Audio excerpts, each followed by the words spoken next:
जी अस्सलाम वालेकुम रहमतुल्लाह। 47 ਦੀ ਵੰਡ ਦੇ ਲਿਹਾਜ਼ ਦੇ ਨਾਲ ਮੈਂ ਅੱਜ ਆਇਆ ਜ਼ਿਲ੍ਹੇ ਸਿਆਲਕੋਟ 'ਚ ਤੇ ਤਹਿਸੀਲ ਡਸਕੇ ਦਾ ਪਿੰਡ ਹੈਗਾ ਬਲੱਗਣ, ਇਹਦੇ ਨਾਲ ਹੀ ਢਿਲਮ ਹੈ।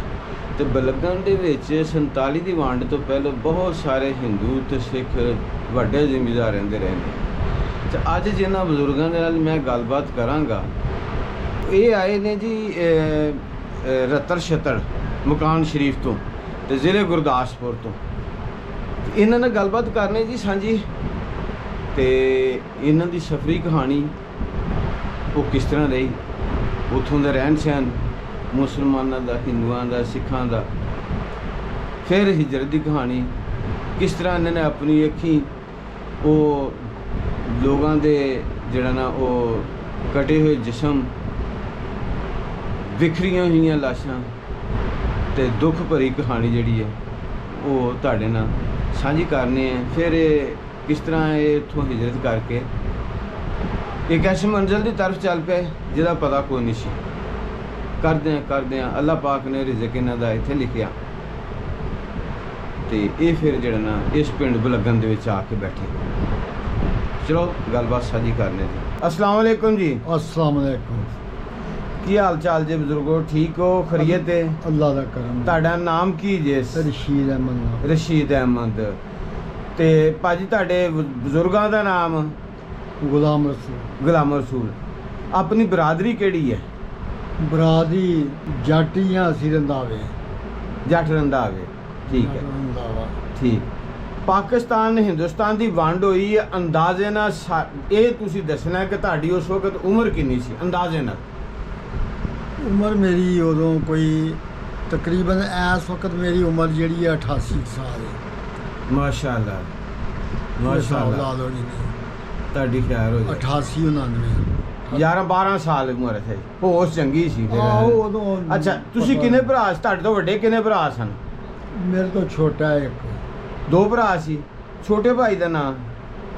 ਸਦੀਕ। ਤੇ ਵਾਲਦ ਸਾਹਿਬ ਉਹ ਕਿੰਨੇ ਭਰਾ ਸਨ? ਵਾਲਦ ਸਾਹਿਬ ਵੀ 2 ਭਰਾ ਸੀ। ਉਹਨਾਂ ਦੇ ਤਾਇਆ ਸੀ ਤੁਹਾਡਾ ਕਿ ਚਾਚਾ ਸੀ? ਨਹੀਂ, ਵਾਲਦ ਸਾਡਾ ਜਿਹੜਾ ਗੁਲਾਮ ਰਸੂਲ, ਹਾਂਜੀ। ਉਹਦੇ ਛੋਟੇ ਭਰਾ ਦਾ ਨਾਮ ਗੁਲਾਮ ਨਬੀ। ਅੱਛਾ, ਗੁਲਾਮ ਨਬੀ ਦੇ ਕਿੰਨੇ ਬੱਚੇ ਸਨ? ਗੁਲਾਮ ਨਬੀ ਦਾ ਬੱਚਾ ਇੱਕ ਹੈ। ਅੱਛਾ ਜੀ। ਨਾਰੋਵਾਲ ਦੇ ਕੋਲ ਪਿੰਡ ਹੈ ਜਿੱਥੇ ਵਾਈ ਕਰਦਾ ਹੈ। ਅੱਛਾ ਜੀ। ਉੱਥੇ ਸਾਡੀ ਜ਼ਮੀਨ ਸੀ। ਮੇਰੇ ਜਿਹੜੇ ਹਿੱਸੇ ਦੀ ਉਹ ਮੁੰਡਾ ਪਿਆ, ਉਹਨੇ ਕੋਈ ਗਾਂਬੀਆਂ ਕਰ ਛੜੀ ਤੇ ਉਹ ਇਸ ਵਕਤ ਨਾਰੋਵਾਲ ਦੇ ਨਾਲ ਕਿਹੜਾ ਪਿੰਡ ਹੈ? ਮਿਆਣਾ ਪਿੰਡ। ਮਿਆਣਾ ਗੋਤੇ ਸਰਾਜ ਦੇ ਕੋਲ। ਅੱਛਾ ਜੀ। ਇੰਡੀਆ ਦੇ ਵਿੱਚ ਤੁਹਾਡਾ ਕਿਹੜਾ ਪਿੰਡ ਸੀ? ਇੰਡੀਆ ਦੇ ਮਕਾਨ ਸ਼ਰੀਫ। ਮਕਾਨ ਸ਼ਰੀਫ। ਧਰਮਕੋਟ ਸ਼ਹਿਰ ਸੀ ਲਾਗੇ। ਧਰਮਕੋਟ ਸ਼ਹਿਰ ਸੀ ਲਾਗੇ। ਕਿਹੜੇ ਕਿਹੜੇ ਪਿੰਡ ਸਨ ਲਾਗੇ? ਪਿੰਡਾਂ ਦਾ ਮੈਨੂੰ ਨਹੀਂ ਪਤਾ ਨਾ, ਮੈਂ ਠੀਕ ਹੈ ਜੀ। ਸਾਡੇ ਪਿੰਡ ਦਾ ਨਾਮ ਧਰਮਕੋਟ ਸੀ। ਅੱਛਾ ਜੀ। ਬੜਾ ਮਸ਼ਹੂਰ ਸੀ ਪਿੰਡ ਸੀ। ਅੱਛਾ ਜੀ। ਉਹਦੇ ਲਾਗੇ ਜਿਹੜਾ ਸ਼ਹਿਰ ਸੀ ਉਹ ਧਰਮਕੋਟ ਸੀ। ਠੀਕ ਹੈ। ਤੁਹਾਡਾ ਜਿਹੜਾ ਪਿੰਡ ਸੀ ਕਿੰਨਾ ਕੁ ਵੱਡਾ ਸੀ? ਵਾਵਾ ਤਗੜਾ ਪਿੰਡ ਸੀ ਕਿ ਮੁਸਲਮਾਨ ਕਿੰਨੇ ਕੁ ਸਨ? ਹਿੰਦੂ? ਉੱਥੇ ਸਾਰੇ ਹੀ ਮੁਸਲਮਾਨ ਸੀ। ਹਿੰਦੂ ਸਿੱਖ ਕੋਈ ਨਹੀਂ ਸੀ ਉੱਥੇ? ਹਿੰਦੂ ਸਿੱਖ ਹੈ ਹੀ ਕੋਈ ਨਹੀਂ। ਮੁਸਲਮਾਨ ਸਨ ਸਾਰੇ ਤੁਹਾਡੇ ਪਿੰਡ 'ਚ? ਉਹ ਬਿਲਕੁਲ ਸਾਡੇ ਪਿੰਡ 'ਚ ਹਿੰਦੂ ਕੋਈ ਵੀ ਨਹੀਂ ਸੀ। ਸਿੱਖ ਈਸਾਈ ਹੈ ਸਨ। ਅੱਛਾ ਜੀ। ਹੈਂ? ਅੱਛਾ ਜੀ। ਤੇ ਦੂਜਾ ਸੈਯਦ ਜਿਹੜੇ ਸਨ, ਸੈਯਦ ਸਾਡੇ ਪਿੰਡ ਮਤਲਬ ਉਸ ਜ਼ਮਾਨੇ ਵਿੱਚ ਐਉਂ ਤਾਂ ਧਿਆਨ ਮਾਰੀਦਾ ਸੀ ਤੇ ਉਹਨਾਂ ਦੇ ਮਕਾਨ ਜਿਹੜੇ ਚੁਬਾਰੇ ਸਨ, ਨਜ਼ਰ ਨਹੀਂ ਮਤਲਬ ਏਡੇ ਏਡੇ ਵੱਡੇ ਮਕਾਨ ਸਨ? ਏਡੇ ਏਡੇ ਵੱਡੇ ਮਕਾਨ। ਜ਼ਿਮੀਦਾਰ ਸਨ ਸੈਯਦ? ਜ਼ਿਮੀਦਾਰ ਸੈਯਦ ਸਨ। ਨਹੀਂ, ਜ਼ਮੀਨਾਂ ਵਾਲੇ ਸਨ ਜਾਂ ਉਂਝ ਹੀ? ਜ਼ਮੀਨਾਂ ਵਾਲੇ ਸਨ। ਅੱਛਾ ਜੀ।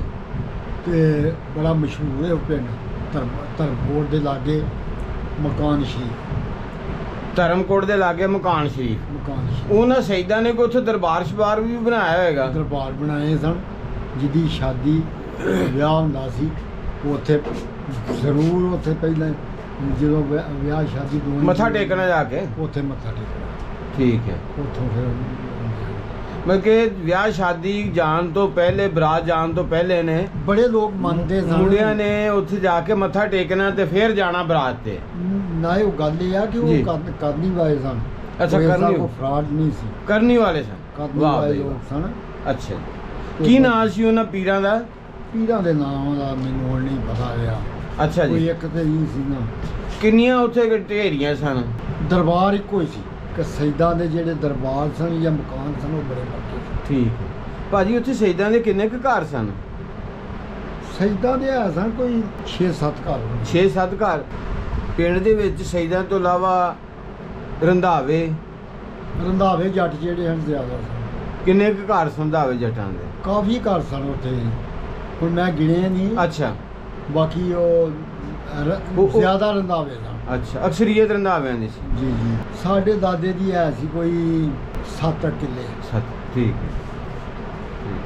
ਘਰ ਪਿੰਡ 'ਚ ਕਿੱਥੇ ਕਰਕੇ ਸਜੇ? ਘਰ ਪਿੰਡ ਦੇ ਲਹਿੰਦੇ ਪਾਸੇ ਅੱਛਾ ਜੀ। ਗਲੀ ਸੀ, ਅੱਛਾ ਜੀ। ਉੱਥੇ ਜਾ ਕੇ ਸਾਡਾ ਮਕਾਨ ਸੀ ਅਖੀਰ ਤੇ ਲਾਗੇ। ਵਿੱਚੋਂ ਫਿਰ ਆਸ ਪਾਸੇ ਹੀ ਗਲੀ ਸੀ, ਉਦੋਂ ਗਾਂ ਮਕਾਨ ਸਜਦਾਂ ਦੇ ਹਨ। ਅੱਛਾ ਜੀ। ਹੈਂ ਵਿੱਚੇ ਦਰਬਾਰ ਸਨ, ਵਿੱਚੇ ਸਾਰੇ ਮਤਲਬ ਉਹ ਠੀਕ ਠਾਕ ਸਨ। ਤੁਹਾਡੇ ਮਕਾਨ ਪੱਕੇ ਸਨ? ਪੱਕੇ ਵੀ ਸਨ, ਕੱਚੇ ਵੀ ਸਨ। ਅੱਛਾ। ਉਸ ਜ਼ਮਾਨੇ ਵਿੱਚ ਇੱਟ ਘੱਟ ਸੀ। ਹਾਂਜੀ। ਕਿਤੇ ਅੱਜ ਦੀਆਂ ਗੱਲਾਂ ਤੇ ਨਹੀਂ ਨਾ, ਉਦੋਂ ਮਤਲਬ ਵੇਲੀਆਂ ਬੜੇ ਬੜੇ ਵੱਡੇ ਜ਼ਿਮੀਂਦਾਰਾਂ ਦੇ ਕੱਚੇ ਕਈਆਂ ਦੇ ਘਰ ਹੁੰਦੇ ਸੀ। ਵੇਲੀਆਂ ਨਹੀਂ, ਉਦੋਂ ਹੈ ਹੀ ਜ਼ਿਆਦਾ ਕੱਚੇ ਹਨ ਤੇ ਲਹਿੰਦੇ ਪਾਸੇ ਸਾਡੀ ਵੇਲੀਆਂ ਸਨ। ਧਰਮਕੋਟ ਨੂੰ ਰਾਹ ਜਾਂਦਾ ਸੀ, ਉਹਦੇ ਲਾਗੇ ਬਾਬੇ ਚਿਰਾਗ ਦੀ ਵੇਲੀ ਸੀ। ਉਸ ਤੋਂ ਅੰਦਰ ਮੁਹੰਮਦੀਨ ਗੁਲਾਮ ਕਾਦਰ ਉੜੀ ਬੇਟੀ।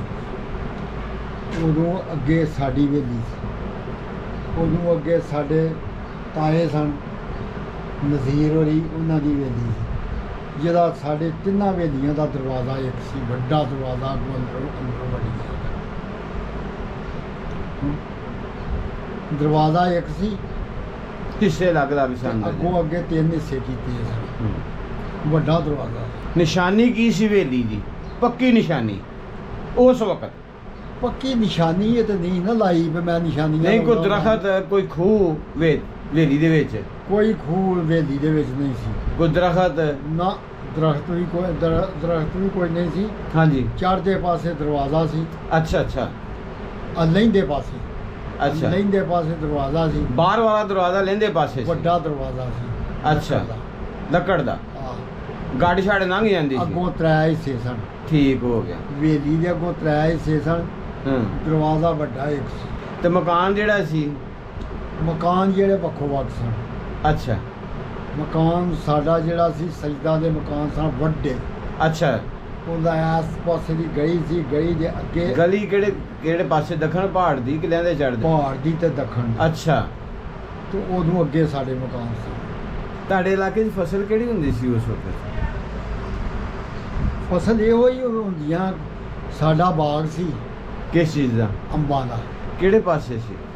ਪਿੰਡੋਂ ਲਹਿੰਦੇ ਪਾਸੇ। ਅੱਛਾ ਅੰਬਾਂ ਵਾਲਾ ਖੂਹ ਸੀ, ਅੱਛਾ। ਉਹਨੂੰ ਆਖਦੇ ਸਨ। ਲਾਗੇ ਉਹਦੇ ਢੋਲਾ ਗੋਲਾ ਪਿੰਡ ਸੀ। ਢੋਲਾ ਗੋਲਾ? ਢੋਲਾ ਗੋਲਾ ਅੱਛਾ ਉਹ ਸਾਰਾ ਹੀ ਸਿੱਖਾਂ ਦਾ। ਅੱਛਾ। ਢੋਲੇ ਗੋਲੇ ਸਾਰੇ ਸਿੱਖ ਸਨ? ਸਿੱਖ ਸਨ। ਲਾਗੇ ਧਰਮਕੋਟ ਸ਼ਹਿਰ ਸੀ। ਉਹ ਧਰਮਕੋਟ ਸ਼ਹਿਰ ਜਿਹੜਾ ਸੀ ਉੱਥੇ ਤੇ ਫਿਰ ਅੜੀਆਂ ਵੀ ਕੌਮਾਂ ਸਨ ਮਸਾਜ। ਤੇ ਸਾਡਾ ਪਿੰਡ ਜਿਹੜਾ ਸੀ ਮਕਾਨ ਸ਼ਰੀਫ ਸੀ। ਖੂਹ ਕਿੰਨੇ ਸਨ ਤਕਰੀਬਨ ਤੁਹਾਡੇ ਪਿੰਡ 'ਚ? ਖੂਹ ਕਾਫੀ ਦਾ, ਉਦੋਂ ਹੈ ਹੀ ਖੂਹ ਸਨ। ਇਹ ਤੇ ਬਾਅਦ ਚੋਂ ਆਏ ਨੇ, ਟਿਊਬਵੈਲ ਲਾਏ ਤੇ ਇਹ ਲਾਇਆ ਤੇ ਉਹ ਲਾਇਆ। ਉਦੋਂ ਹੈ ਹੀ ਖੂਹ ਸਨ। ਖੂਹਾਂ ਦੇ ਨਾਂ ਕੋਈ ਯਾਦ ਜੇ ਤੁਹਾਨੂੰ? ਖੂਹਾਂ ਦੇ ਨਾਂ ਅੰਬਾਂ ਵਾਲਾ ਖੂਹ ਸੀ। ਉਦੋਂ ਤੁਹਾਡਾ ਸੀ ਨਾ ਜੀ? ਆਹੋ। ਅੱਛਾ ਉਹ ਤਾਂ ਨਹੀਂ, ਮੈਨੂੰ ਅੰਬਾਂ ਵਾਲਾ ਖੂਹ ਸੀ। ਅੱਛਾ। ਆਹ ਅੰਬਾਂ ਵਾਲਾ ਖੂਹ ਨੂੰ ਆਖਦੇ ਆ। ਸਾਡਾ ਬਾਗ ਸੀ ਅੰਬਾਂ ਦਾ। ਲੋਕਾਂ ਦਾ ਪਿਆਰ ਸੀ ਆਪਸ ਦੇ ਵਿੱਚ? ਆਹੋ ਉਦੋਂ ਲੋਕਾਂ ਦਾ ਪਿਆਰ ਹੀ ਸੀ। ਹਾਂਜੀ। ਉਹ ਬਸ ਇਸ ਤਰ੍ਹਾਂ ਹੀ ਸੀ। ਤੁਹਾਡੇ ਨਾਨਕੇ ਕਿੱਥੇ ਸਨ? ਨਾਨਕੇ ਦੋਦੇਵਾਲੀ ਪਿੰਡ। ਦੋਦੇ ਵਾਲੀ? ਅੱਛਾ।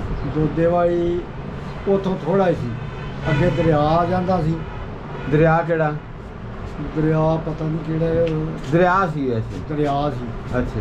ਸਾਡੇ ਪਿੰਡੋਂ ਦਰਿਆ ਸੀ ਅੱਗੇ। ਉਹ ਫਿਰ ਦਰਿਆ ਉਦੋਂ ਜਿਹੜਾ ਸੀ ਉਹ ਅਸੀਂ ਫਿਰ ਨਾਰੋਵਾਲ ਹੋ ਕੇ ਤੇ ਦੋਦੇਵਾਲੀ ਹੋ ਗਏ ਸਭ। ਇਹਦਾ ਮਤਲਬ ਇਹ ਦੋਦੇਵਾਲੀ ਜਿਹੜਾ ਹੈ ਇਹ ਤੇ ਪਾਕਿਸਤਾਨ 'ਚ ਨਹੀਂਗਾ, ਹੁਣ ਪਾਕਿਸਤਾਨ ਵਿੱਚ ਹੁਣ ਨਾ, ਪਾਕਿਸਤਾਨ 'ਚ ਹੈ ਨਾ। ਅਸੀਂ ਤਾਂ ਉੱਥੋਂ ਹੀ ਆਉਂਦੇ ਸਨ। ਤੁਹਾਡਾ ਪਿੰਡ ਉਹਦੇ ਨਾਲ ਅਗਲੇ ਪਾਸੇ ਆ। ਆਹੋ ਅਗਲੇ ਪਾਸੇ ਸਾਡਾ ਪਿੰਡ ਜਿਹਾ ਬਿਲਕੁਲ ਨਜ਼ਦੀਕ ਹੈ, ਬਾਰਡਰ ਤੇ ਆ। ਅੱਛਾ ਅੱਛਾ ਅੱਛਾ ਅੱਛਾ। ਸਾਡਾ ਪਿੰਡ ਨਾਰੋਵਾਲੋਂ ਨਾ, ਹਾਂਜੀ ਹਾਂਜੀ। ਨਾਰੋਵਾਲੋਂ ਮੈਂ ਛੋਟਾ ਹੁੰਦਾ ਹਾਂ ਤੇ ਤੁਰਦਾ ਮੈਂ ਅਲੀਆਬਾਦ ਪਿੰਡ ਦੇ ਲਾਗੇ। ਅਲੀਆਬਾਦ ਬਿਲਕੁਲ ਹੈਗਾ। ਹਾਂ ਹਾਂਜੀ ਹਾਂਜੀ। ਮੈਂ ਉੱਥੇ ਤੁਰਦਾ ਕਰਤਾਰਪੁਰ ਦੇ ਨਾਲ ਹੈ। ਪਿੰਡੋਂ ਤੁਰਦਾ ਹੁੰਦਾ, ਆ ਜਾਂਦਾ ਹੁੰਦਾ। ਆਪਣੇ ਜਿਹੜਾ ਹੁਣ ਤੁਹਾਡੇ ਬਾਰਡਰ 'ਚ ਆ, ਮਾਸੀ। ਇੰਡੀਆ ਚਲ ਗਿਆ। ਮਾਸੀ ਮੇਰੀ ਜਾਂਦੀ ਹੁੰਦੀ ਸੀ ਉੱਥੇ, ਹਾਂਜੀ। ਤੇ ਮੈਂ ਉਹਦੇ ਨਾਲ ਤੁਰਦਾ ਫਿਰ ਪਿੰਡੋਂ, ਫਿਰ ਅਲੀਆਬਾਦ ਨਾਰੋਵਾਲ ਦੇ ਕੋਲ ਅਲੀਆਬਾਦ ਉੱਥੇ ਹਾਂਜੀ ਹਾਂਜੀ। ਤੁਰਦਾ ਪਿੰਡੋਂ ਆ ਜਾਂਦਾ ਹੁੰਦਾ। ਇੱਥੋਂ ਮਲੂਮ ਮੈਂ ਬਿਲਕੁਲ ਨੇੜੇ ਆ। ਅੱਛਾ, ਪਿੰਡ ਦਾ ਕੋਈ ਬੰਦਾ ਤੁਹਾਡੀ ਬਰਾਦਰੀ ਦਾ ਜਿਹੜੇ ਤੁਹਾਡੇ ਉੱਥੋਂ ਪਿੰਡੋਂ ਉੱਠੇ ਨੇ, ਉਹ ਸਾਰੇ ਇੱਥੇ ਆਏ ਨੇ, ਬਲਗਣਾ 'ਚ ਹੀ ਆਏ ਜਾਂ ਹੋਰ ਪਾਸੇ ਖਿਲਰੇ ਪੁਲਰੇ ਨੇ? ਦੂਰ ਦੂਰ ਗਏ ਨੇ, ਕੀ ਪਤਾ ਕਿਹੜੇ ਪਾਸੇ ਗਏ ਨੇ। ਅੱਛਾ। ਇੱਕ ਵਾਰੀ ਇੱਕ ਬੰਦਾ ਆਇਆ ਸੀ ਬਹੁਤ ਦੂਰੋਂ ਹੀ, ਫੈਸਲਾਬਾਦ ਵੱਲੋਂ, ਉਹ ਸਾਡੇ ਪਿੰਡ ਦਾ ਸੀ, ਉਹ ਮਿਲਿਆ ਸੀ। ਅੱਛਾ। ਸਾਡੇ ਪਿੰਡ ਦਾ। ਬਸ ਦੂਜੇ ਜਿਹੜੇ ਨੇ ਖਿਲਰ ਪੁਲਰ ਗਏ ਸਾਰੇ ਨਾ। ਕਿੱਧਰ ਕੁੱਧਰ ਕੇ ਖੋਰੇ ਕਿੱਧਰ ਜਿੱਧਰ ਕੇ ਇਹਦਾ। ਜਿਸ ਵਕਤ ਉੱਥੋਂ ਤੁਸੀਂ ਨਿਕਲੇ ਆ ਤੇ ਕਿਸ ਤਰ੍ਹਾਂ ਸਫ਼ਰ ਦਾ ਆਗਾਜ਼ ਕੀਤਾ ਤੇ ਕਿਸ ਤਰ੍ਹਾਂ ਇੱਥੇ ਪਹੁੰਚੇ? ਸਫ਼ਰ ਆਗਾਜ਼ ਹਾਂ ਇਸ ਤਰ੍ਹਾਂ ਕੀਤਾ ਤੇ ਪਿੰਡ ਦੇ ਕੋਲ ਸਾਡੇ ਅਲੀਆਬਾਦ ਨਾਰੋਵਾਲ ਦੇ ਕੋਲ। ਹਾਂਜੀ। ਅਲੀਆਬਾਦ ਦੇ ਕੋਲ ਵਿੱਚ ਦਰਿਆ ਹੈ, ਸਿਰਫ ਉੱਥੋਂ ਦੀ ਨੰਗੀ ਦਾ ਹੀ ਪੁਲ ਦੇ ਉੱਤੋਂ ਦੀ, ਜਿੱਥੇ ਪੁਲ ਸੀ। ਅਲੀਆਬਾਦ ਆਣ ਕੇ ਤੇ ਦੋਦੇਵਾਈ ਪਿੰਡ, ਦੋਦੇਵਾਈ ਪਾਕਿਸਤਾਨ ਵਿੱਚ ਹੈ। ਉਹ ਬਿਲਕੁਲ ਬਾਰਡਰ ਤੇ ਆ, ਉਹਨੂੰ ਅਗਾਂਹ ਇੱਕ ਪਿੰਡ ਹੈ। ਉੱਥੇ ਫਿਰ ਆਏ ਸਾਡੇ ਮਾਮੇ ਸਨ ਉੱਥੇ। ਘੰਟੇ ਦੋ 'ਚ ਹੀ ਆ ਗਏ ਹੋਣੇ ਫਿਰ? ਆਹੋ ਮਾਮੇ ਸਨ, ਮਾਮਿਆਂ ਦੇ ਕੋਲ ਆ ਗਏ, ਉਹਨਾਂ ਕੋਲ ਫਿਰ ਰਹੇ ਆ। ਫਿਰ ਉੱਥੋਂ ਦੱਸ ਪੈਂਦੀ ਇੱਥੇ, ਜਿਸ ਤਰ੍ਹਾਂ ਮਤਲਬ ਸਾਡਾ ਚਾਚਾ ਹੁੰਦਾ ਸੀ ਸਿਆਲਕੋਟ ਪੁਲਿਸ ਵਿੱਚ, ਹੁਣ ਉਹ ਫੌਤ ਹੋ ਗਿਆ। ਦੋਵੇਂ ਭਰਾ, ਦੋਵਾਂ ਦੀ ਔਲਾਦ ਕੋਈ ਨਹੀਂ। ਉਹ ਸੀ, ਉਹਨੇ ਫਿਰ ਪਿੰਡ ਵੇਖਿਆ ਸੀ। ਉਹ ਸਿੱਧਾ ਸਾਨੂੰ ਲੈ ਕੇ ਇੱਥੇ ਆ ਗਿਆ। ਸੜਕ ਦੇ ਉੱਤੇ ਤੁਰਦਿਆਂ ਕਈ ਲਾਸ਼ਾਂ ਮਰੀਆਂ ਵੇਖੀਆਂ, ਕਿ ਢਿੱਡ ਵਿੱਚ ਵੱਜੀ ਵਰਸ਼ੀ, ਅੱਛਾ, ਕਿ ਕੁਛ ਇਹ ਚੀਜ਼ਾਂ ਵੇਖੀਆਂ। ਇਹ ਲਾਸ਼ਾਂ ਸਿੱਖਾਂ ਦੀਆਂ ਪਈਆਂ ਸਨ ਜਿਸ ਟਾਈਮ? ਨਹੀਂ। ਹਾਂਜੀ। ਮੁਸਲਮਾਨਾਂ ਦੀਆਂ ਵੀ ਸਨ। ਮੁਸਲਮਾਨਾਂ ਦੀਆਂ ਵੀ ਸਨ ਵਿੱਚ? ਆਹੋ, ਅੱਛਾ। ਸਿੱਖਾਂ ਦੀਆਂ ਵੀ ਸਨ। ਤੁਹਾਡਾ ਖਾਨਦਾਨ ਜਿਹੜਾ ਖਰੀਅਤ ਨਾਲ ਹੀ ਆ ਗਿਆ, ਕਿਉਂਕਿ ਤੁਹਾਡਾ ਜਿਹੜਾ ਕਰੀਬੀ ਪਿੰਡ ਸੀ। ਅੱਲਾ ਦਾ ਬੜਾ ਕਰਮ ਅੱਲਾ ਹੈ, ਦਾ। ਸਾਡੇ ਜਿਹੜੇ ਜੀ ਸਨ ਪੂਰੇ ਦੇ ਪੂਰੇ ਹੀ ਆ ਗਏ। ਅਲਹਮਦੁਲਿਲਾ। ਪਿੰਡ ਕਦੀ ਯਾਦ ਆਇਆ? ਪਿੰਡ ਯਾਦ ਹਰ ਵਕਤ ਰਹਿੰਦਾ, ਪਿੰਡ ਯਾਦ ਹੈ ਜੇ ਭੁੱਲਦਾ ਨਹੀਂ। ਵੇਖੋ ਜੀ, ਉੱਥੇ ਸਾਡਾ ਬਾਗ ਸੀ ਅੰਬਾਂ ਦਾ। ਹਾਂਜੀ। ਅੰਬਾਂ ਬਾਪੂ ਉਹਨੂੰ ਆਖਦੇ ਸਨ, ਤੇ ਉੱਥੇ ਸਾਡਾ ਬਾਗ ਸੀ। ਹਾਲਾਂ ਸਾਡੀ ਜ਼ਮੀਨ ਜਿੱਥੇ ਜਿੱਥੇ ਨਜ਼ਰ ਆਉਂਦੀ। ਜਿਹੜੀ ਚਾਚਾ ਜੀ ਇਹ ਵੱਢ ਟੋਕ ਹੋਈ ਮੁਸਲਮਾਨਾਂ ਦੀ ਜਾਂ ਹਿੰਦੂਆਂ ਦੀ ਜਾਂ ਸਿੱਖਾਂ ਦੀ, ਇਹ ਹੋਣੀ ਚਾਹੀਦੀ ਸੀ?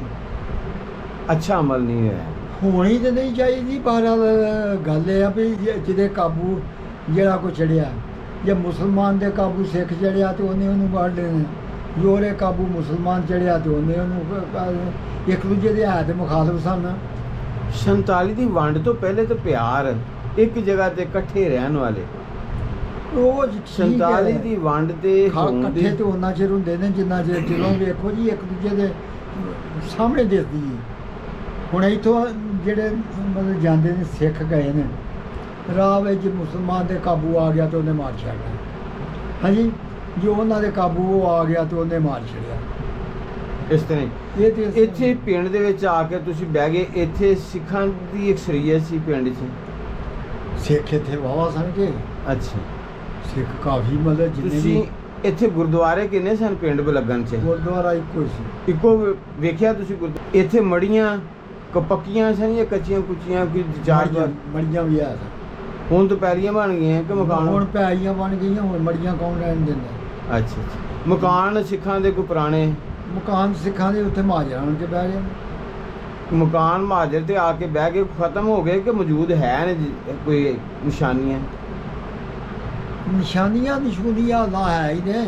ਹਾਂਜੀ ਹਾਂਜੀ। ਅਸੀਂ ਆਪ ਹੀ ਸਿੱਖਾਂ ਦੇ ਮਕਾਨ ਵਿੱਚ ਆਏ ਸੀ ਅੱਛਾ। ਪਿੰਡ। ਅੱਛਾ ਅੱਛਾ। ਪਿੰਡ ਦੇ ਵਿੱਚ। ਬਾਅਦ ਚ ਫਿਰ ਇੱਧਰ ਆ ਕੇ ਇਹ ਤੇ ਬਾਅਦ ਚ ਨਹੀਂ। ਅੱਛਾ।